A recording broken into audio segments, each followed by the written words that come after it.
ለአባገሌ ወይን ስጡት ተብሎ ሲመጣ አይ አባገሌ ወይን አይጠጣም አላንዱ ንጉስ እና ከአበባው አንዱ ምን አለው ያለ ንጉስ ይህን ወይን ጠጥተህ ብትሞት ይሻልህ ነበር ዛሬ ከተባልከው ዛሬ ከተወራለህ መልካም ነገር በላይ የሚገልህ ነገር የለም አለው።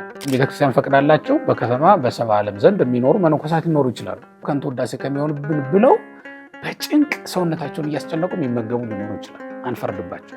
የአለባበስ ስርዓት ምን መምሰል አለበት? ፀሐይ ሆኖብን እንዳያቃጥልን፣ ብርድ ሆኖብን እንዳያሳርርን፣ እርቃናችንን ለመሸፈን ነው የተሰራው። ስለዚህ ሴት ልጅ ሱሪ መልበሷ ነውር ነው ማለት ነው? የተቀመጠ ነገር የለም። ለቤተ መቅደስ ብቻ አገልግሎት የሚውል ልብስ ምን አይነት ልብስ ነው? ቀለም የገባ ልብስ አትልበሱ ይላል። ያ ማለት ምንድነው? ጽድቅና ኃጢአትን ቀላቅላችሁ አትኖሩ ለማለት ነው። ከቤተክርስቲያን አገልግሎት ውጭ ሌሎች ቦታ ላይ ስንሄድ ደግሞ በሲቪል የምንንቀሳቀስት እሱስ እንዴት ይታያል? አታመካኝ። ዓለማዊ ስራህን ምክንያት አድርገህ ከመንፈሳዊው ኃላፊነት ፈቀቅ ልትል በፍጹም አይገባም።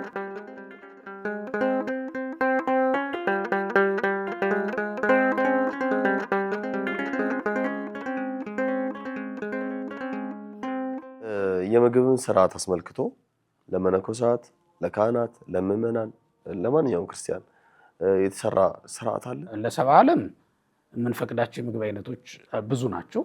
እንደው የሚበሉና የማይበሉ የሚባሉትን ቅድም ካልነው ነገር ጋር ምክንያት አድርገን ካልከለከልን በስተቀር ገደብ የለሽ ነው። ብዙ ሊበሉ በተለያዩ ጊዜ ሊበሉ ይችላሉ። የመነኮሳት ከሆነ በቀን አንድ ጊዜ እንዲበሉ ስርዓተ መነኮሳት ያዛል። በቀን ሁለት ጊዜ የሚበሉም የተፈቀደላቸው አሉ። በእርግጥ በቀን ሁለት ጊዜ የሚበሉ ሰራተኞችና መነኮሳት ናቸው። አርድእት የሚባሉ አሉ። ወጥተው ወርደው ነደው በርደው ገዳሙን የሚያገለግሉ ናቸው። እነሱ ፍትሐ ነገሥቱ 6 ሰዓት ይላል። 6 ሰዓት ማለት ግን በስፍረ መነኮሳት ነው። የጥላ ስፍር የሚሉት አላቸው። ባለፈው ጣና ቂርቆስ ሄጄ እያሳዩኝ ነበር አንድ አባት። የ6 ሰዓት ማለት በመነኮሳት ሰዓት አቆጣጠር 9 ሰዓት ማለት ነው። እንደው ሰዎቹ 6 ሰዓት ሲባል በ6 ሰዓት ተፈቅዷል፣ ይኸው ለመነኩሴ እንኳን ለሰራተኛ ተፈቅዷል ብለው እንደ ምክንያት እንዳያደርጉት በዚያ ሰዓት እንዲበሉ የተፈቀዳለ። ማታም ሊበሉ ይችላሉ ቀጥሎ ማለት ነው 2 ጊዜ። በባህታውያን ዘንድ በቀን አንድ ጊዜ ወይም ደግሞ በሳምንት አንድ ጊዜም ሊሆን ይችላል።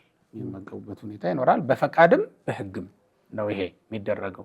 የምግብ አይነቶችም ስጋ መብላት አሁን በመነኮሳት ዘንድ የተከለከለ ነው። ፈጣሪን ለማድነቅ የፈጠረውን ለማድነቅ ለትንሣኤና ለልደት ካልሆነ በስተቀር በአበይት በዓላት የደስታ በዓላትም እንደመሆናቸው መጠን በልደት መድኃኒታችን ተወልዶልናል። ተድላ ደስታችን የተወለደበት ቀን ነው። በትንሣኤም የተነሳንበት ቀን ነው። ክርስቶስን ተከትለንና እሱን ታሳቢ በማድረግ የዛን ቀን እንዲበሉ ወይንም እንዲጠጡ ተፈቅዶላቸዋል ማለት ነው። ከዚያ ውጭ ግን ለመነኮሳት ወይን መጠጣት፣ ስጋ መብላት አልተፈቀደም። እንዲያው የተሾሙት እና በከተማ እንዲኖሩ ከሰባ ዓለም ጋር እንዲኖሩ ቤተክርስቲያን የፈቀደለችላቸው ካሉ ግን በልተው ለማድነቅ ወይም እንዲበሉ የሚገደዱበት ሁኔታ ከሰባ ዓለም ጋራም ስለሚኖሩ እንዲበሉ የሚገደዱበት ሁኔታ ስላለ ሊበሉ ይችላሉ። እንዲያው አባገሌ እኮ ጸዋሚ ናቸው፣ ተሐራሚ ናቸው፣ ስጋ አይበሉም ለመባል እንዳይሆንባቸው ማለት ነው። እንዲያውም በዜና ምንም ይላል መሰለህ፣ ወይን እየታደለ ለመነኮሳቱ አንድ መነኩሴ ከነዚያ መካከል ተሐራሚ ነበር ማለት ወይን አይጠጣም። ከእግዚአብሔር ጋር ቃል ኪዳን አለው ለዘላለም ስጋ አልበላም ወይን አልጠጣም ብለው ቃል የሚጋቡ ሰዎች አሉ ከእግዚአብሔር ጋር እና ለአባገሌ ወይን ስጡት ተብሎ ሲመጣ አይ አባገሌ ወይን አይጠጣም አለ አንዱ መነኩሴ እና ከአበባው አንዱ ምን አለው ያንን መነኩሴ ይህን ወይን ጠጥተህ ብትሞት ይሻልህ ነበር ዛሬ ከተባልከው ዛሬ ከተወራለህ መልካም ነገር በላይ የሚገልህ ነገር የለም አለው። አይጎዳህም ነበር ይሄ ጽዋ ወይን ብሎታልና አሁንም በሰባ ዓለም ጋር የሚኖሩ ተሹሞም ሊሆን ይችላል ወይም ቤተክርስቲያን ፈቅዳላቸው በከተማ በሰባ ዓለም ዘንድ የሚኖሩ መነኮሳት ሊኖሩ ይችላሉ። አባገሌ እኮ ወይን አይጠጡም፣ አባገሌ እኮ ስጋ አይበሉም ተብለው ከንቱ ውዳሴ ከሚሆንብን ብለው በጭንቅ ሰውነታቸውን እያስጨነቁ የሚመገቡ ሊኖሩ ይችላል። አንፈርድባቸው። ከንቱ ውዳሴው ከሚጎዳቸው በላይ ወይኑ ስለማይጎዳቸው ሊበሉ ይገባል። ካህናቱም ልክ እንደዛው በልተው ጠጥተው ተድላ ስጋን እንዳያመጣባቸው ተጠንቅቀው እንዲበሉ ነው የታዘዘው። ሰባ ዓለምም ሊሆኑ ይችላሉ ካህናቱ ማለት ምንድነው? አግብተው ልጅ ወልደው የሚኖሩ ሊሆኑ ይችላሉ። ከዚህ የተነሳ በጥቂቱ ሊመገቡ ይችላሉ። እንደ ሰባ ዓለም ግን በታረደበት ቦታ ሁሉ ተገኝተው ጠጅ በተጣለበት ቦታ ሁሉ ተገኝተው እንዲመገቡ አልተፈቀደላቸውም ለማለት ነው። በዚህ መልኩ ለሁሉም ለእያንዳንዳቸው በተሰራላቸው መጠን እንዲሄዱ ነው እንጂ እውነት ነው ለገሌ ተብሎ የተመገበ ያመጋገብ ስርዓት አለ ለማለት ነው። በጣም መልካም። እንግዲህ አንቀጹ ስለ ምግብ ያወራል፣ ስለ ልብስ ያወራልና ወደ ልብስ ጥቂት ነገር ባነሳ የአለባበስ ስርዓት ምን መምሰል አለበት? ምዕመናን እንዲለብሱ የታዘዘው እንግዲህ ሐዋርያትን በሲኖዶሳቸው በመጽሐፍ ቅዱስም እንደዚያው መነሻ የሚያደርጉት ሁሉም ፍትሐ ነገሥት መምህራንም ሌሎችም ሙሴ በዘዳግም የጻፈውን ነው። ወንዶች የሴት ልብስ አይልበሱ፣ ሴቶች የወንድ ልብስ አይልበሱ የሚለውን ነው። ለምን ለየራሳቸው የተሰራላቸው ምንድን ነው ይላል ፍትሐ ነገሥቱ።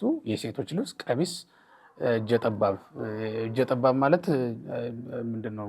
ለሴቶች የእጀ ጉርድ እና እዚህ ደግሞ ንቅ የሚያደርግ አለባበስ አለ አይደለ? እንደሱ አይነቶቹ የሴቶቹ የተፈቀደላቸው አለባበስ ነው ይላል።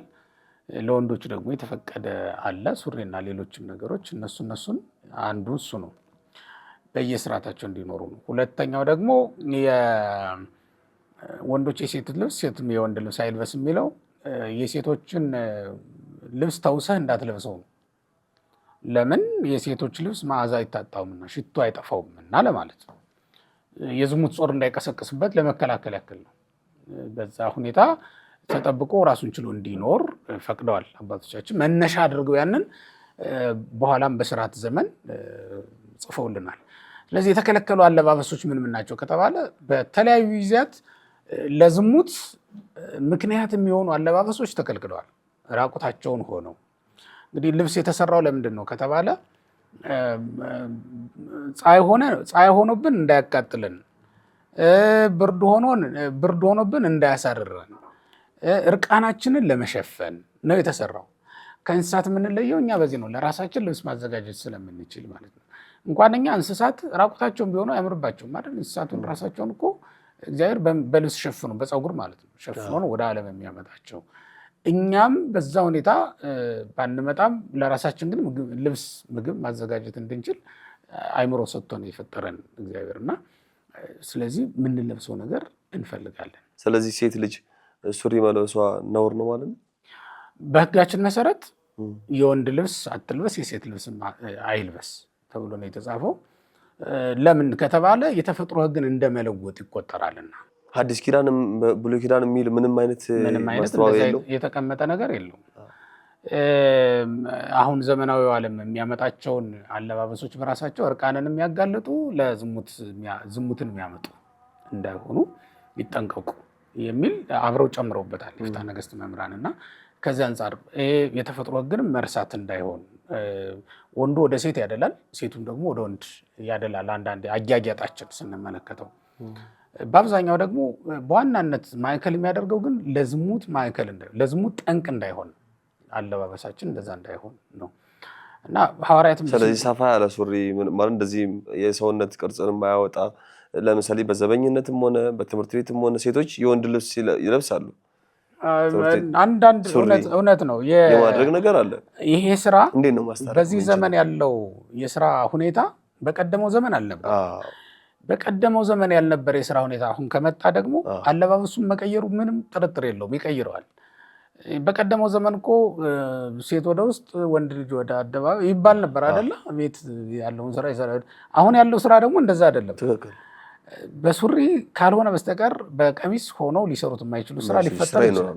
ሊያጌጡ ብቻ አይደለም፣ እውነት ለመናገር እረዳቸዋለሁ እኔ ለማጌጥ ብቻ ብለው እንደማይለብሱት ወይም ለዝሙት ራሳቸውን ለማጋለጥ ብቻ ብለው እንደማይለብሱት በደንብ አምናለሁ። ሆኖም ግን ይሄን ልትፈቅድ የሚገባ ራሷ ቤተክርስቲያኒቱ ናት። አሁን እኔ ፈቀደ እንዳታስብለኝ አልፈቅድም። ምክንያቱም እንደ ተቋም ነው መፈቀድ ያለበት። ልክ ነው። ያለውን ሁኔታ ተመልክታ ቤተክርስቲያኒቱ ሕግና ቀኖና ማውጣት አለባት። አሁን እኮ ባንፈቅድም ፈቅደናል። ለምን ፓትርያርኩ ፊት እኮ ሱሪ የለበሰች ሴት አብራ ልትሄድ ትችላለች። ይቃወማሉ? ሊቃወሙ አይችሉም። ሌሎች ቤተክርስቲያናት እንደውም እንደንትን አሁን በስርዓተ አምልኮም ጊዜ የትኛውንም አይነት አለባበስ ለብሰው እንዲገቡ አይከለክሉም፣ እንዳይገቡ አይከለክሉም። ለምንድን ነው የማይከለክሉት? አሁን ሁኔታዎቹ ያለንበትን ዘመን ሲመለከቱት ያንን ማድረግ ያን መከልከል የማያስችሉ ሁኔታ ነው ያለው። በዚያ ላይ ባህላቸው ምናቸውም የመጡበት ትውፊታቸውም ላይከለክላቸው ይችላል። ከዚህ የተነሳ እንዳለ እየመጣ ነው። አሁን በስርዓተ አምልኮ ጊዜ እንደውም የኛ ሴቶች በጣም ጥንቆቆች ናቸው ነው ለመናገር። በስርዓተ አምልኮ ጊዜ ወደ አባቶቻቸው በሚሄዱበት ጊዜ ተጠንቅቀው ፀጉራቸውን ሸፍነው ሰውነታቸውን ሸፋፍነው ነው የሚመጡት የሚሄዱት ማለት ነው። በዚያ መልኩ መሆኑ እጅግ መልካም ደስ የሚል ነገር ነው። ሌላውንም ማመቻቸት እና መፍቀድ ያለባት የአለባበስ ስርዓት ለልጆቿ ማውጣት ያለባት ራሷ ቤተክርስቲያን ናት። በምን ጊዜ ነው ፀጉሯን ለቃ መሄድ ያለባት ሴት ልጅ? በምን ጊዜ ነው ፀጉሯን ሸፍና መሄድ ያለባት የሚለውን ነገር ሐዋርያት በየትኛውም ጊዜ የተሸፈነች ትሁን ብለዋል። ለምን? የሴት ልጅ ልብሷ ክብሯ ነውና የተሸፈነች መሆኗ በራሷ እንድትወደድ እንድትናፈቅ የሚያደርጋት ከመሆኑ ጋር ተያይዞ ነው እንትን ያለው። በዚያ ላይ እመቤታችንን ስትስል የኢትዮጵያ ቤተክርስቲያን የትኛውም ቤተክርስቲያን ላይ ኦርቶዶክሳውያን ሲስሉ እመቤታችንን ሸፍነው ነው የሚስሉት። እመቤታችንን መምሰል ስላለባቸው ንጽህና፣ ቅድስና እንደዚህ በንጽህና ያጌጡ መሆን ስላለባቸው። ምክንያቱም ሴት ልጅ እኮ የቤተክርስቲያን ምሳሌ ናት። ሴት ልጅ ድንግል ማርያምን ትመስላለች እና እሷን መምሰል አለባት። እንደዛ ማደግ ያለባት ወደዛ ነው። ሴት ልጅ የፍጥረት ሁሉ መገኛ ናት እና ፍጥረት ሁሉም ያድገው ሴት ልጅ አይቶ ነው። መጀመሪያ የምታያት ፍጥረት እኮ ወደ ምድር ስትመጣ ሴት ልጅ ነች እና የክብር ሁሉ መነሻ የምትሆነው ሴት ልጅ ናት እና በዚያ ልክ ለሴት ልጅ ጥሩ የሆነ ስርዓት፣ ጥሩ የሆነ ሊያከብራት ሊያስጌጣት የሚችል ነገር መሰራት መቻል አለበት። እንደዛ ቢሆን ለእኔ ደስ ይለኛል። ተቋማዊ የሆነ ይሁንታ ቢያገኝ ለማለት ነው እንጂ እኔ አሁን ካለው ነባራዊ ሁኔታ ጋር ተያይዞ ነገሮች ሁሉ እገነዘባለሁ፣ እረዳለሁ። ሆኖም ግን እኔ በግሌ የመፍቀድም ስልጣኑም የለኝም፣ መከልከልም እንደዛው የለኝም ማለት ነው። የተጻፈው ግን ሴት ልጅ የተሸፈነች እንድትሆን እንደውም በዲድስቅልያ እና በሲኖዶስ የጻፉት ሐዋርያት ይበልጣል ከዚህኛው ማለት ነው። እንደውም ይሄ ብዙ ጠንከር አላደረገውም። ጠንከር ያደረጉት በዛኛው ነው። እንደውም ልክ እግዚአብሔር የትኛውንም ፍጥረት ያለ ልብስ ያለ ሽፋን አልተወውም። ለምሳሌ እጽዋትን ብትወስድ ያለ ቅርፊት አልተዋቸው። ቅርፊታቸው እስከምን እስከ ላይ ድረስ ነው። ቅርፊታቸው ደግሞ ለምንድን ነው የሚረዳቸው? በሳይንሱ የራሱ የሆነ ጥናት አለው። ምግብ ምን ከማድረግ ጋር ተያይዞ ምናምን እንደዚህ እየተባለ የሚሰጥ ነገር አለ። ወደ ሳይንሱ አልገባም። ደግሞ ራሱንም ከመጠበቅ ጋር ይጠብቀሃል፣ በብዙ ነገር ይረዳሃል። አለባበስ እንደዛ አድርገን በጣም መልካም። በዚሁ አያይዘን ለቤተ መቅደስ ብቻ አገልግሎት የሚውል ልብስ ምን አይነት ልብስ ነው? ልብስን እግዚአብሔር የሚያይበት ሁኔታ የለም። ሐዋርያትም ሲመጡ ምን አይነት ልብስ እንደለበሱ የተጻፈ ነገር የለም። በኋላም አታብዙ ነው ያላቸው እንጂ ይሄን እንዲህ አይነት ልበሱ እስከ እግር ጥፍራችሁ እና ከዛ ነጩን ጥቁሩን ምናምን አላላችሁም።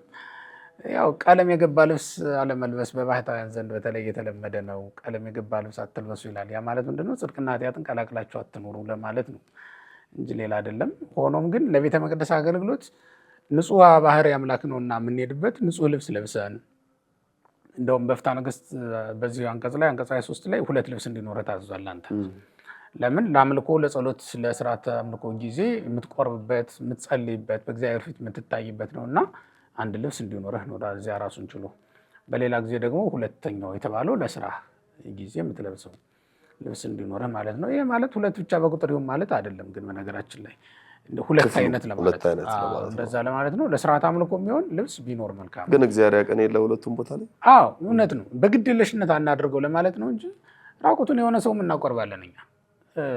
ማርያም ግብፃዊት ስትቆርብ ራቁቷን ናት እኮ ምንም ልብስ የላትም። ምክንያቱም ከመነነች 40 ዓመቷ ነው። ልብስ የሚባል በላይዋ ላይ የለም። ዓመተ ክርስቶስ ስትቆርብ ራቁቷን ናት። ከፀጉሯ በቀር ገለዋ ላይ ምንም ነገር አይታይም። ግን ስጋውን ደግሞ ከመቀበል አይከለክላትም። ምክንያቱም እግዚአብሔር የሚፈልግ እሷን ስለሆነ ልብሱ እኮ እዚሁ ነው የሚቀረው። እንደዛ ያለው እንትን ያለው ወደ ቤተ እግዚአብሔር ስንሄድ በተለይ ነጭ ልብስ ቢሆን ደግሞ የበለጠ ይወደዳል። ለምን? ነጭ የተወደደ እንደሆነ ሁሉ ያማረ የተወደደ ሕይወት እንዲኖረን ነጸብራቅ ስለሚሆን ህብረታችንም ወደፊት ወደ መላእክት ስለሆነ በሰማይም ጻድቃን የሚለብሱት ነጭ ልብስ በምድርም ሳለን እነሱ መስለን መታየት ስላለብን። በጣም መልካም። ካህናትና ወይም መነኮሳት የሚለብሱት ልብስስ የተለየ ነው ማለት? አሁን በሲቪልስ መሄድ መንቀሳቀስ እንደዚህ የሚቻልበት ሁኔታ አለ? በነገራችን ላይ የካህናት ልብስ ማለት ብንታመም ልንፈወስበት፣ ችግር ቢገጥመን ከችግር ልንወጣበት የተዘጋጀ ዕቃ የካህናት ልብስ። ምክንያቱም አገልጋዮች ናቸው። የክርስቶስ አገልጋይ የሆነ ሁሉ ደግሞ ክርስቶስ ነው። የእነሱን ልብስ በነካኝ ጊዜ ያች ሴት ታስታውሳታለህ? የልብሱን ጫፍ የነካው እንደሆነ እድናለሁ ያለችው ሴት ዛሬ ደግሞ የልብሱን ጫፍ የነካው እንደሆነ እድናለሁ ብዬ ሄጄ መንካት ያለብኝ የአገልጋዩ ልብስ ነው እና ተራ ነገር አይደለም ለማለት ነው። አገልጋዮችን በራሳቸው እንዲያስቡበት ነው እንደዛ ብለው። ዓለም ከሚለብሱ የተለየ ልበሱ የተባልነው አሁን ለሰፊ ልብስ ረጅም ልብስ እንደዚህ ልበሱ የተባልነው ለምዕመናን ጥቅም እንዲሆን ነው፣ ሌላ አይደለም። ምዕመናን እየቆረጡ እንዲወስዱት ለመድኃኒት። እውነት እንደዛ እኮ ነው መሆን የነበረብን። ለምዕመናን በዚህ ሁሉ በልብሳችን ሁሉ እኮ ነው አገልግሎት መስጠት የነበረብን። እኛ እንደው ዝም ብለን ክርስትናውን ተጫወተንበት ነው እንጂ እውነት ለመናገር እንደዛ ነው መሆን የነበረበት። ኤልሳ ምን አደረገ? ሱነማዊቷ መጣ፣ ልጅ እኮ ሞተ አለችው። ቶሎ ብሎ ምንድን ነው ያሰበው? ወዲያውኑ እንካ መቋሚያን ይህን ይዘህ ሄደህ በድኑ ላይ ጣለው ይድናል አለው። ግን እሷ ጎበዝ ናት። አይ አንተም አብረህ ልትሄድ ይገባል። ምክንያቱም ገያዝን ታውቀዋለች፣ አይተዋለች። ገያዝ እንደዚህ አይነት ሰው አይደለም። ቤቷ እየመጣ ያድር የለ የኤልሳን ማንነት እንዳወቀች ነው መጽሐፍ ቅዱስ የሚነግረን። ገያዝንስ ልታውቀው አትችልም? በደንብ ነው የምታውቀው። ገንዘብ ወዳድ ነው ገያዝ፣ አስመሳይ ሰው ነው ገያዝ። ይህን ታውቋለች። እና እሱም ሄዶ ይህን አያደርግም አለችና በእርግጥም ገያዝ ምን እያሰበ ነበር ይላሉ። የሁለተኛ ነገሥት ምዕራፍ 4 ሲተረጉሙ ሊቃውንቱ ምን ይላሉ? መቋሚያውን ይዞ እየሮጠ አሁንማ በቃ በዚች መቋሚያ ይህን ሰውዬ ካስነሳሁት ከዚህ በኋላ ቀጥዬም ሌላ ሰው እያስነሳሁ በዚች እየበላሁ እየነገድኩባት እኖራለሁ የሚል ሀሳብ ነበረው ይላል። አይተዋል። በመቋሚያ ሰው ያስነሳው ተብዬ ስከበር እያለ ማለት ነበር ይሄድ የነበረው እና ሊፈጸምለት አይችልም። ግን ምኑን ነው የምፈልገው ምን እንደሆነ ታውቃለህ? በኤልሳ መቋሚያ ሞትን ማስወገድ ይቻላል። በቃ ይሄ ነው ይቻላል። ስለሚቻልም ነው ይዘክይ ያለው። አይታላ ኤልሳ እኮ ከመምህሩ የተማረውን ነው። ኤልያስ ለኤልሳ ምንድን ነው የሰጠው? መጎናጸፊያ። ኤልያስ መጎናጸፊያ ለኤልሳ ምን አደረገለት? ባህር ከፈለለት፣ መንገድ ከፈተለት። አይታል። በኤልያስ መጎናጸፊያ ይሄንን ኃይል ያገኘው ኤልሳ በሱ መቋሚያ ኃይል እንደሚደረግ በደንብ ያውቃል። አይታል። የካህናት ልብሳቸው፣ መቋሚያቸው፣ ጭራቸው፣ ሁሉ ነገራቸው መድኃኒት መሆን አለበት። እንደው በእውነት አገልጋዮች እንደው በደንብ ብናገለግል ክርስቶስ እስከዚህ ድረስ ሊባርከን ይችላል። ይህን ማመን አለብን። ምዕመናንም በሁለንተናችን መጠቀም አለባቸው። ልብሳችንን እነሱ የገዙት ሊሆን ይችላል፣ ግን እኛ ጋር ሲመጣ እነሱ እንደገዙት አይደለም መቀጠል ያለበት።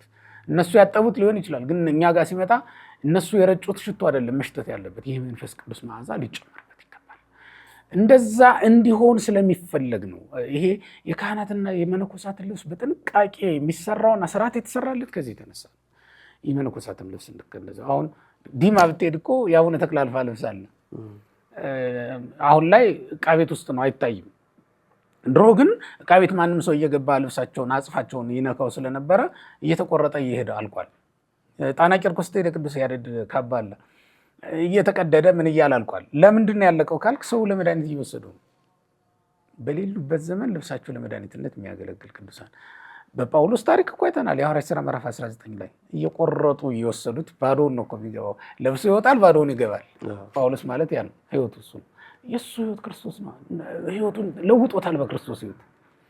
በክርስቶስ ህይወት የተለወጠ ሰው ደግሞ የለበሰው ልብስ ሁሉ የማን ልብስ ነው? የክርስቶስ ልብስ ነው ማለት ነው። ዓለም የሚለብሰውን ለብሰን ይሄ እንደው ደረት የሚያጋለጥ አሁን ቀሳውስቱም በዚህ በዘመነኛው ዓለም ሲለብሱ እናያለን። መስቀል የሚይዙበት እንኳን እስኪያጡ ድረስ ከሰውነታቸው ጋር ልብሳቸው ከመጣጋቱ የተነሳ ማለት ነው። አንዳንድ ቦታዎች ላይ አለ፣ የሚያስገድድ ቦታ አለ። እውነት ለመናገር አረብ ሀገር ብንሄድ አሁን የሚያስገድድ አለባበስ አለ። ይሄ በካህናት አለባበስ ልውጣ ብትል ዘጠኝ ፀሐይ የወጣ ነው የሚመስልህ እኮ። ምድሩ በሙሉ ተቃጥሎ ነው የምታገኘው እና እዛ ውስጥ በጣም ልትቸገር ትችላለህ። ከዚህ የተነሳ እንዲሁም አህታ ቤተክርስቲያናት ላይ ስትሄዳም ጳጳሳቱ ሳይቀር ቆባቸውን አውልቀው ሲቀመጡ ታያለህ። ለምንድን ነው እንደዚያ የሚሆነው? የሚኖሩበት አካባቢ የሚኖሩበት ሀገር አየር ንብረቱ አስቸጋሪ ከመሆኑ የተነሳ የለመዱት ልምድ ሊሆን ይችላል ነው። እኔ አሁን እዛ ስላልኖርኩ ወይም እነሱን ስላልሆንኩ ወስኜ አልናገርም፣ ግን እንደዛ ይመስለኛል። እንደዛ የሚያስገድድበት ሁኔታ ሊኖር ይችላል። ከዛ ውጭ በሆነው ግን በተቻለ መጠን ለምዕመናን ክብር፣ ለምዕመናን ጥቅም ሲባል መነኮሳት፣ ካህናት በቃል በቃል የተባለው የተልበሱ ልብሰ ሐራ ነው። ይሄ እጀ ጉርድ የሆነ ወታደር የሚለብሰው አለባበስ፣ የቀን ሰራተኛ የሚለብሰው አይነት አለባበስ አትልበሱ። ለምን? ካህናት ለኢሳይያስ የተገለጠውን እግዚአብሔር መስለው መታየት ስላለባቸው። ለኢሳይያስ ሲገለጥለት እኮ ምንድን ነው መስሎ ለዮሐንስ ሲገለጥለት ኢየሱስ ክርስቶስ በቃ በዙፋን ላይ ሆኖ ነጭ ልብስ ለብሶ አይደል? ለምንድን ነው ዛሬ ጳጳሳት የሚቀመጡበትን ወንበር፣ አለቆች የሚቀመጡበትን፣ ካህናት የሚቀመጡበትን ወንበር ልብስ መጎናጸፊያ እናለብሰዋለን አይደል? ለምንድን ነው ከተባለ ኢየሱስ ክርስቶስ በተገለጠበት መንገድ መሳላችን እኮ እንጂ ለሌላ ጉዳይ አይደለም። ወንበሩ ስለሚበርደው እኮ አይደለም። ለእኛም የሚጨምረው ክብር ኖሮ አይደለም። በባዶ ወንበር ተቀመጡ። አንዳንድ ወንበር እንደውም እኮ ባዶውን ሲሆን የሚያከብራለ ምክንያቱም ከተሰራበት ማቴሪያል ውድነት የተነሳም ያከብራል። ግን ክርስቶስ ሲገለጥ እንደዚያ ባለው ሁኔታ የተገለጠ ስለነበረ እሱን መስለው እንዲገለጡ ነው። በምዕመናን ፊት ሲቀመጡ ሲቆሙ እንደዛ ባለው ሁኔታ እንዲቆሙ ለፓትርያርኮቹ፣ ለሊቃነ ጳጳሳት፣ ለአባቶቻችን በጠቅላላ እንዲህ አይነት ክብር እንሰጣለን ለማለት ነው። እኔታ አሁን ካለንበት የስራ አንጻርስ ለምሳሌ እንደ ድሮ በቤተክርስቲያን አካባቢ ልንገኝ የምንችልባቸው ሁኔታዎች ይሄ ህግም ይሄ ስርዓትም ሲሰራ በቤተክርስቲያን አካባቢ ልንገኝ ነው የምንችለው። አሁን ግን ዓለም ውስጥ ነው ስራዎቻችን ያሉት። ወደ አንድ ቢሮ ልንሄድ የምንችለው ቢሮ በሚፈልገው ፕሮቶኮል ነው የምንሄደው። ቤተክርስቲያን የምናገለግለው ደግሞ ምናልባት ባለችን ጥቂት ጊዜ ሊሆን ይችላል እና ከቤተክርስቲያን አገልግሎት ውጭ ሌሎች ቦታ ላይ ስንሄድ ደግሞ በሲቪል የምንንቀሳቀስት እሱስ እንዴት ይታያል? አታመካኝ ምልህ ለምን መሰለህ? ዓለማዊ ስራህን ምክንያት አድርገህ ከመንፈሳዊው ኃላፊነትህ ፈቀቅ ልትል በፍጹም አይገባም። ያ ማለት በዓለማዊ ህይወት ተጠግቶ የሚመጣ መንፈሳዊ ህይወቶችን፣ መንፈሳዊ አካሄዶችን፣ መንፈሳዊ ምልክቶችን የማጥፋት የማራቅ ልምምዶች ስለማይ ነው እንደዛ ምል። ለምሳሌ ላንሳለህ፣ ሌሎች ቤተ እምነቶች መሪዎቻቸው በምንም ነገር እንኳን ቢሆን ምልክት ሳያስቀምጡ አይወጡም። አንዳች ነገር ምልክት ያደርጋሉ። የመሪነታቸው ምልክት ይኖራቸዋል። ሌሎች የትኛውን ቤተ እምነት ስትሄድ ማለት ነው። እኛ ጋር ምን የተለየ ነገር አለ? በፀጉር አቆራረጣቸው ለምሳሌ እኛ ጋር አሁን ፂሙን ሙልጭ አድርጎ ይቆረጣል። ቄሱም ምኑም መነኩሴውም ይሞክራል አንዳንዱ። ሌላ ጋር ስትሄድ ደግሞ እንዲያውም እንኳን የሃይማኖቱ መሪ የሃይማኖቱ ሰባኪ ዝም ብሎ ተራው ምዕመንም ፂሙን አሳድጎ ወይም ሌላ ምልክት ሆኖበት ስታየው ገና ይሄ እንትና ነው እንድትል ሆኖ ይመጣል። ግን የአንድ መስሪያ ቤት ኃላፊ ሊሆን ይችላል። እኛ ጋር ሲሆን ለምንድን ነው የማይቻለው? አውቃለሁ የሚቃወሙ አሉ። የሚከብዳቸው ደስ የማይላቸው ሰዎች ሊኖሩ ይችላል። ብቻ ግን ምን አለ መሰለህ፣ ክህነት ኃላፊነት ነው። ባለባበስህም ባኗኗርህም ያንን አገልግሎት መፈጸም የማትችልበት ሁኔታ ላይ ካለህ እንድትገባ አትገደድም። ከገባህ ግን ለዚያ ማዕረግ የተፈቀደውን አለባበስ ለብሰህ ለዚያ ማዕረግ የተፈቀደውን አኗኗር ኖረህ ማሳየት አለብህ፣ ማገልገልም አለብህ እንጂ እየወጣህ እየገባህ የምታገለግለው በባህርና በየብስ እንደሚኖሩ ፍጥረታት ሲመች በባህር ሲመች በየብስ እየኖርክ የምታገለግለው አገልግሎት አይደለም ሲጀመርም ክህነት። እና አሁን ላይ እኛም ያው ክህነት የምንሰጠው ዝም ብሎ ወዶ ለመጣ እንጂ ወደን ፈቅደን መርጠን መልምለን ያመጣናቸውን ስላልሆነ እና የሚያስፈልገንን ያክል ስለማንሾም የፈለገውን እንጂ የሚያስፈልገንን ያክል አይደለም ምንሾም። ከዚያ የተነሳ እንደተቸገርክ ይገባኛል። ችግሩ ከዚያ የመጣ ነው እንጂ እኔ የአንድ ካህን አገልግሎቱም መንፈሳዊ ነው። የቢሮ ኃላፊና የሆነ ቢሮ ሰራተኛም አይደለም አንድ ካህን። ሆኖም ግን እንደው ደረቅ እንዳላረገውና ጨካኝም እንዳልሆን የፍትሐ ነገሥት መምህር ጨካኝ ነው ይባላልና ጨካኝም እንዳልሆን ከመምህረ ንስሐ ጋርና በአጠገባቸው ካሉ የሲኖዶስ አባላት ሊሆኑ ይችላሉ፣ ወይም ደግሞ ሊቃውንት ጋር ተመካክረው የሚወስኑት ውሳኔ ሊኖር ይችላል። ይሄ እኔ አሁን ለነሱ ለማመቻቸት ብዬ አይደለም፣ እንደዚያ ማድረግ ግዴታም ስለሚለን ነው። አንዳንድ ቦታ ላይ ለምን ብትለኝ በሆነ መንገድ ላይ የክህነት ልብስ ለብሰ ማለፍ ማትችልባቸው አጋጣሚዎች ሊፈጠሩ ይችላሉ። ለምሳሌ ኢየሩሳሌም ብትሄድ የክህነት ልብስ ለብሰ የምንኩስና ልብስ ለብሰ ማትሄድባቸው መንገዶች እንዳሉ ሰምቻለሁ። እኔ ያው እንግዲህ ማንኛውንም ልብስ ስለምለብስ አልቸገርም የትም ሲሄድ እንጂ የማይቻልባቸው ቦታዎች ሊኖሩ ይችላሉ። እንደዛ ቢሆን ያ የማይፈለግ ሰማዕትነት መቀበል የለም። ለሰማዕትነት ማያበቃ ሞት መሞት የለብህም። አንድ ክርስቲያን እንደዛ መሞት የለበትም፣ እንኳን አንድ ካህን። እንደዛ ስለሆነ ያን ላታደርግ ትችላለህ። ከዛ ውጭ ግን የምታደርጋቸው ነገሮች በሙሉ ክህነትን ሊገልጹ የሚችሉ መሆን አለባቸው። እሱ ግዴታ ነው። ማትችልባቸው ሁኔታዎች ቅድም እንዳልኩህ መክረህ ከአባቶችህ ከምን ጋር የምታደርግበት ሁኔታ ቢኖር ፍትሐ ነገሥት መምህራን አይቃወሙም ለማለት ነው። ይሄ ግን ለዲያቆን አይሆንም። አይ ዲያቆን ደግሞ እንደ ዲያቆን እኮ ህዝባዊ ነው። በነገራችን ላይ ዲያቆን ህዝባዊ ነው የምልህ ለምን መሰለህ? መስቀል አውጥቶ ሲባርክ እና በሌላም መንገድ አብነትነቱ ከእንትኑ በታች ነው ለማለት፣ ከካህኑ ዝቅ ያለ ነው ለማለት ነው። መልካም እንግዲህ ካህን እስከ በነገራችን ላይ እኛ ጋር ያልተለመደው ነገር አንድ ሰው ዲያቆን ከሆነ የግድ ቄስ መሆን አለበት የሚል ሀሳብ አለ። የግድ አይደለም። ዲያቆን ሆኖም ሊጨርስ ይችላል እኮ አንድ ሰው። ያችን ማዕረግ መቀበልና ለዚያች ማዕረግ ኃላፊነት እበቃለሁ ብሎ ካመነ ብቻ ነው። ወይም ቤተክርስቲያኒቱ ኃላፊነቴን መወጣት እችላለሁ ወይ የሚለው ጥያቄ በጣም እኮ ስትሾመው ቤተክርስቲያኒቱ ራሷ ፈልጋ ነው የሾመችው።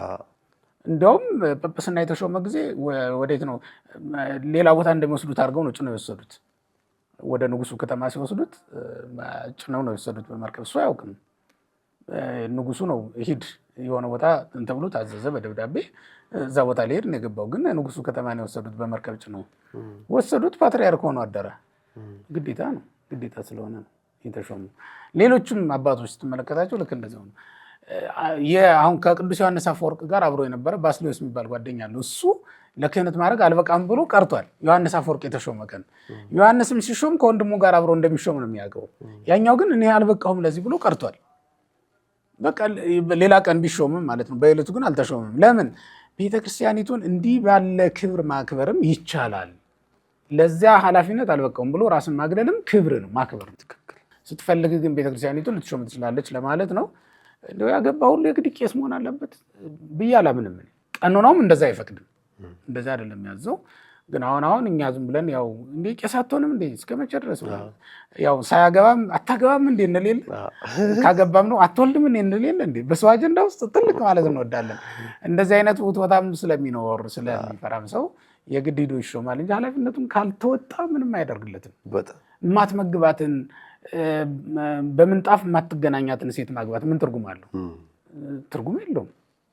እና የምትችለውን ነው ማድረግ ያለብህ ለማለት ነው። ስለዚህ አሁን የዚህ የአለባበስን እዚሁ ሀሳብ ላይ ጨረስኩኝ። ያው አንቀጹ አንድ ክርስቲያን ሊሰራ ስለሚገባውም ያነሳል እና አንድ ክርስቲያን ሊሰራው የሚገባና የማይገባ ተብሎ የተቀመጠለት ነገር አለ። እንግዲህ ስራ እንደየዘመኑ ይለዋወጣል። በዚህ ዘመን ያሉ ስራዎች በቀደመው ዘመን ላይኖሩ ይችላሉ። ኃጢአት እስካልሆነ ድረስ ማንኛውንም ስራ ሊሰራ ይችላል አንድ ክርስቲያን። በአቋም እንዳይሰራ የተከለከለው ግን ምን እንደሆነ ታውቃለህ? አንደኛ ጣዖት መጥረብ። ጣዖት መጥረብ ክርስቲያን ሊሰራው የሚገባ ነገር አይደለም። ሁለተኛ ጽድቅና ኃጢአትን ቀላቅሎ መስራት ያለ አይደለ? በሚዛን መበደል ሊሆን ይችላል፣ መስረቅ፣ በጉቦ ተቀብሎ ፍርድ ማጣመም ሊሆን ይችላል። እንዲህ አይነት ስራዎች አሉ። ወደ ኃጢአት ሊወስዱ የሚችሉ ነገሮች፣ ለሰውንም የምትጎዳባቸው የሆኑ ነገሮች፣ እነሱ ነገሮችን እንዳያደርግ ግን ተከልክሏል ማለት ነው። እንዳይሰራ በአቋም በግልጽ የተከለከለ ስሙ ተጠቅሶ ጣዖት መጥረብ፣ ይሄን ተከልክሏል። መነኮሳት፣ ካህናት እንዳይሰሩት የተከለከሉት እንደዚሁም ደግሞ የተፈቀደላቸው ሳለ የካህናት ተግባር መንፈሳዊ አገልግሎት ነው። ያ ማለት ምዕመናን መጠበቅ ነው። የሚመገቡት አስራት በኩራት ነው። እሱ እንዲመገቡት አዟል። ከዛ ውጭ ግን ምናልባትም ደግሞ እንደ ቅዱስ ጳውሎስ ከምዕመናን ሸክም እንዳልሆንባቸው በሚል እሳቤ የሚጽፍበትን ጊዜ፣ የሚያስተምርበትን ጊዜ፣ የሚቀድስበትን የሚያቆርበትን ጊዜ በማይነካ ሁኔታ ከሆነ አንድ ካህን ጽፎ ደጉሶ ለራሱ ምግብ ደግሞ ቢያዘጋጅ ኃጢአት አይደለም። ግን የማይሰራቸው ስራዎች ምንድናቸው ከተባለ መነገድ፣ ማስነገድ፣ ይሄ ወደ ዓለም አውጥቶ ከዓለማውያን ጋር የሚያከራክሩ ጉዳዮች አሉ አይደለ? ወደ ኃጢአት የሚያስገቡ ወይም ወደ ክስ የሚወስዱ እንዲህ አይነት ነገሮች ላይ እንዳይገቡ ተከልክሏል። መነኮሳት ጭራሽ እንዲያውም ወደ ይሄ ማረስ፣ መቆፈር፣ መነገድ፣ ማስነገድ አልተፈቀደላቸው። ማረስ፣ መቆፈር በገዳም ስርዓት የተፈቀደ ነው። በገዳም ስርዓት በግላቸው ነው የማይፈቀደው እንጂ በገዳም ስርዓት ማረስ፣ መቆፈር ይቻላል። ገዳሙን እስኪጠቅም ድረስ ባለው ልክ ማለት ነው ሊያደርጉት ይችላሉ። መነገድ፣ ማስነገድ ግን እንዲያውም በህንፃ መነኮሳት ሰለስቱ ምዕት በሃይማኖተ አበው የጻፉት ሌላ ህንፃ መነኮሳት የሚባል መጽሐፍ አለ። በሱ ደግሞ ለመነኩሴ ነውር ነው ይላል። መነገድ፣ ማስነገድ በራሱ ለመነኩሴ ነውር ነው የሚለው። የትኛውም አይነት ንግድ ማለት ነው። ለምን? ንግዱ መንፈሳዊ ስለሆነ ነው። በዚህ በማቴዎስ 25:14 ላይ የተጻፈው የንግድ አይነት አለ። እሱን አይነት ንግድ ነው እንዲነግዱ የተፈቀደውና በዚያ መልኩ ካልሆነ በስተቀር በሌላ እንዲነግዱ አልተጻፈም፣ አልተፈቀደም ነው። እንደው የመጨረሻ ጥያቄ የማደርገው እዚሁ ሀሳብ ላይ ምንድነው ሁኔታ ካህናት እግዚአብሔር ለማገልገል እና ምዕመናኑ ለማገልገል ብቻ ነው የተሾሙት የሚለውን ነገር አለ። አሁን ለምሳሌ በዓለማዊ ትምህርቱ ውጤት አምጥቶ ለምሳሌ ኢንጂነር ሊሆን ይችላል። ኢንጂነር ሆኖ ግን ቤተክርስቲያንን በሚያገለግልበት ጊዜ በድቁና አገልግሎት ይቀርባል። ከዛ በድቁና አገልግሎት ከቀረበ በኋላ ወደ ክህነቱ አገልግሎት ይገባል። ያ ሰው አሁን ግዴታ ዓለማዊ ስራውን ትቶ መንፈሳዊ ምዕመናን የማገልገል ብቻ ድርሻ ነው ያለበት? የሾሙት አባቶቻችን ናቸው። ያ ማለት የሾመችው ቤተክርስቲያን ናት ማለት ነው። ስትሾመው ይህን ታውቃለች። ከዚህ ጋር የሚሄድ ስርዓት መዘርጋት ግድ ይላል። ያ ማለት ምንድን ነው? አሁን ባለው ሁኔታ ቤተክርስቲያን ሁሉንም ካህናት መግባም አታኖርም። ኑሯቸውንም በራሱ አደጋ ላይ ይመጣሉ። አስራት በኩራት ብቻ በልተው ይኖሩ ብንል አስራት በኩራት የሚከፍለው ምዕመን ስንቱ ነው? ለካህናትስ ያበቂ ነው ወይ የሚለውም በራሱ መታሰብ አለበት። ደግሞ ካህናት ለሕዝብ ሸክም እንዲሆኑም አልተፈቀደም። በዚያ ሁኔታ ይሄ ሁሉ ተጠንቶ አዲስ አሰራር ሊኖር ይችላል፣ ይገባል። ያንን ካህን ስትሾመው ቤተክርስቲያን የት ቦታ ምን ጊዜ አገልግል ብላ ነው የምትሾመው። ምዕመናን እንዲያገለግል ነው ዋናው ዓላማው። ከዚህ የተነሳ እንደው እኔ ሁሉም ለምን ካህን አይሆንም? የመንግስት ስራ ላይ ያለ ሰው በሙሉ ለምን ካህን አይሆንም? እግዚአብሔር ቢፈቅድልና ቢሆንማ ደስ ይለናል እኮ እኛ ምንም እንትን የለውም። በቤተ መንግስቱም ገብተው የተሾሙ እኮ ባለፉም ያነሳናቸው ጳጳሳት አሉ። ፓትርያርክ ሆኖ ግን ፕሬዚደንት የነበሩ ማለት ነው፣ የሀገሪቱ ፕሬዚደንት የነበሩ አሉ። ሁለቱንም አስተባብሮ መቀደስ ይቻላል፣ ማኖር ይቻላል፣ መስራት ይቻላል። ለሁሉም ስለማይቻል ነው በነገራችን ላይ አጥብቀን የምናጥረው፣ ለሁሉም ስለማይቻል ነው። በዛው ስህተት ይሰራና ቄሱም እንዲያደርጋል የሚባልበት ቦታ ላይ ሊገኝ ይችላል፣ ማይሆን ቦታ ላይ ሊገኝ ይችላል። ለምሳሌ የመስሪያ ቤት አባል ነህ፣ መስሪያ ቤቱም ያዘጋጃቸው ጉዳዮች ይኖራሉ። እዛ ላይ መገኘት ግድ ሊኖርብህ፣ ሶሻል የምትለው ነገር ደግሞ አለ፣ እንደዛ አይነት ነገር ሊኖርብህ ይችላል። ራስን ከገለጥክ ግን ብዙም እንትን አትልም፣ አትቸገርም ለማለት ነው። የሆነ ሆኖ ምን ለማለት ነው፣ በውጭ ሀገርም የሚኖሩ ካህናት አሉ ይህንን መልእክትም የሚሰሙ እዛ ሲኖሩ ደግሞ በክህነታቸው ብቻ ሳይሆን በሌላ ስራ ሰርተው ግን ቤተክርስቲያንን በማገልገል ውስጥ የሚኖሩ እነሱ ባይኖሩ እዛ ያሉ ምዕመናን አደጋ ውስጥ ነበሩ። እውነት ለመናገር ንስሐ የሰጧቸው እነሱ ናቸው። ቃለ እግዚአብሔር እንዲሰሙ ያደረጓቸው እነሱ ናቸው፣ እኛ አይደለም። እዚህ ሆነን እኛ እንቀባጠራለን ዝም ብለን ጉባኤ ቤት ላይ ያለውን እንጂ እነሱ ናቸው የደረሱላቸው። ስለዚህ እነዚያ ካህናት አበጅተዋል መልካም ነገር፣ እነሱን የሾሙ አባቶችም አበጅተዋል መልካም ነገር አድርገዋል ማለት ነው። ታዲያ እንዴት ነው መኖር ያለባቸው? የኑሯችንን ጉዳይ ግን እየተከታተለች ቤተክርስቲያን ማረምና ማስተካከል ግን ይኖርባታል። ያ ማለት አንድ ካህን በማያስነቅፍ ሁኔታ መኖር ስላለበት፣ ለምሳሌ እዚህ ሚስቱን ትቶ ከሆነ የሄደው እዛ አሜሪካ ሲሄድ ወይም አውሮፓ ሲሄድ እዛ በሚኖርበት ሁኔታ በማይነቀፍ መንገድ እንዲኖር፣ እዚህም ቤተሰቡ በማይነቀፍ ሁኔታ ያገባታል። ቤተክርስቲያን ቤተሰቦቹን መርዳት መጠበቅ ግዴታዋ ነው። አንድ ካህን እዚያ ከሄደ ቤተክርስቲያን እያገለገለ ነው። እዚህ ቤተሰቦቹን የመጠበቅ ኃላፊነት አለባት፣ እዚያም እሱን የመጠበቅ ኃላፊነት አለባት። ከምዕመናን ጋር ሆና ቤተክርስቲያኒቱ ይህን ማድረግ ይገባታል እና ለማለት ነው። አለባት ግን የትኛዋ ቤተክርስቲያን ነች? ያው ቤተክርስቲያን ማለት ማህበር ናት አይደል? አዎ ማለት አሁን ብዙ ሰው ወደ ውጭ ሊሄድ ይችላል። ሊሄድ ይችላል። ስለዚህ ያንን ቤተክርስቲያን ልትከታተል የአጥቢያው ቤተክርስቲያን ነው የትኛው ቤተ ክህነቱ ነው? የተነጠለ አታድርገው። ምዕመኑ ቢጠይቀኝ እኔ አሁን ማሰበው የኔታ ምዕመኑ ቢጠይቀው ነው እንደ ፋይናንስ የተቆራረጠ ነው። እውነትህን ነው እኮ ለዛ ነው እኮ በጀታችን የተቆራረጠ ነው። መንፈሳችን ነው የተሳሰረ። ከዚህ የተነሳ አጥቢያው ነው ሀገረ ስብከቱ ነው የሚለው ነገር ከዚህ አንጻር እንዳነሳው ይገባኛል። ግን ምንድነው ይሄ ሲጀመርም እዛ ባለው አገልግሎት ቤተክርስቲያን እያገለገለ መሆኑ ከታወቀ ቤተክርስቲያን እየጠቀመ ነው። እዚህ ያለው እንደኔ አሁን ቢሆን ደስ የሚለኝ ማለት ነው። እዚህ ያለው ደሞዙ ለቤተሰቦቹ እየተሰጣቸው ቤተሰቦቹም ተጠብቀው መኖር ስላለባቸው፣ አለበለዚያ እኮ የካህኑ ሚስት መሸታ ቤት ልትከፍት ትችላለች።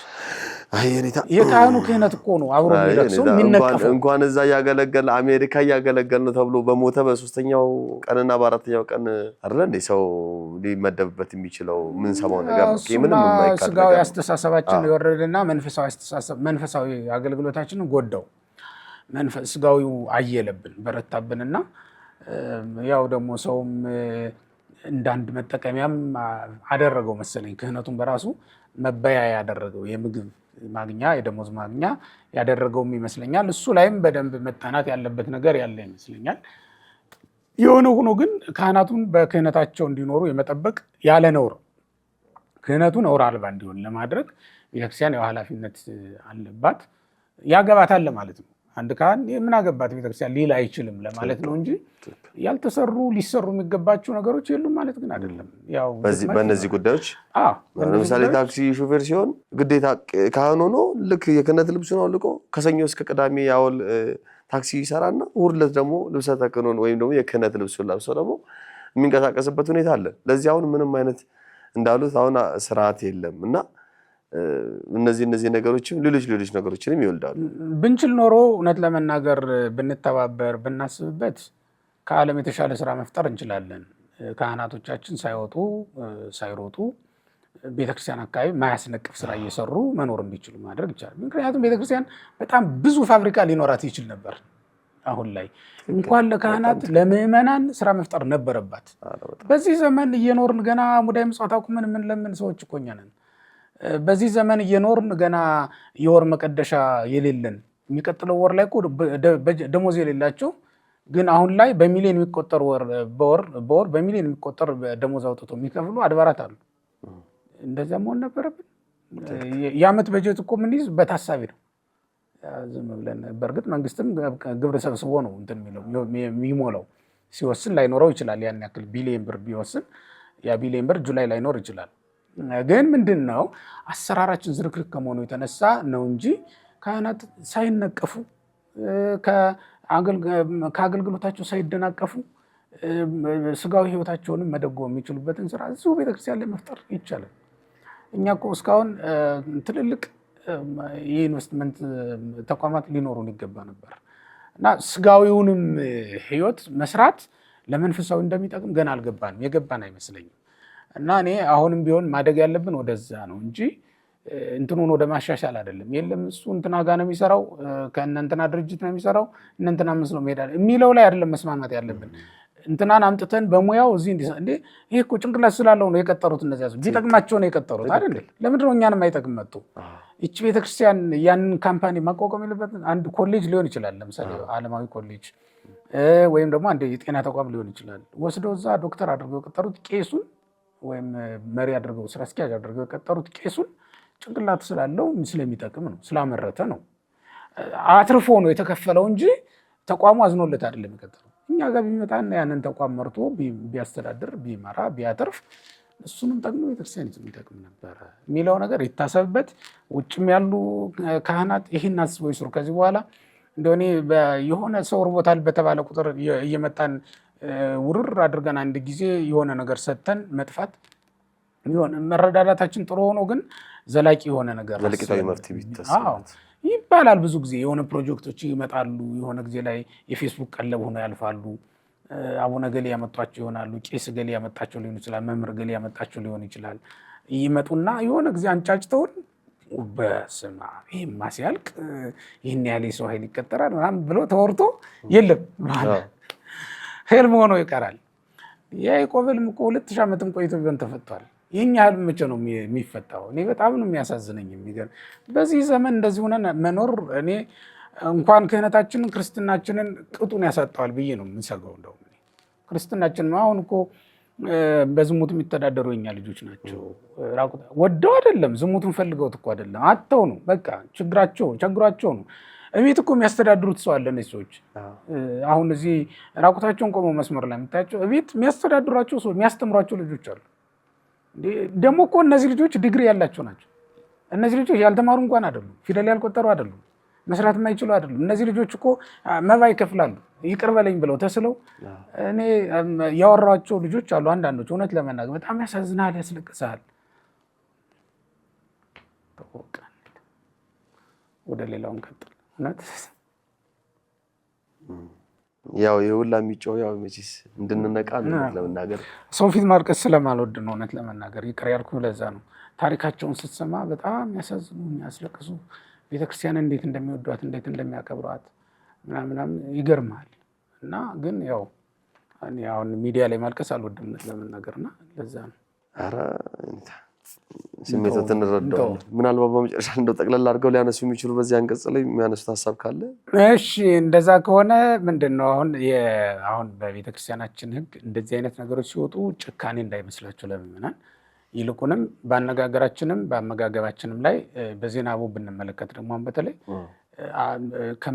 ለጽድቅ ብቻ አይደለም የተሰሩት እነዚህ።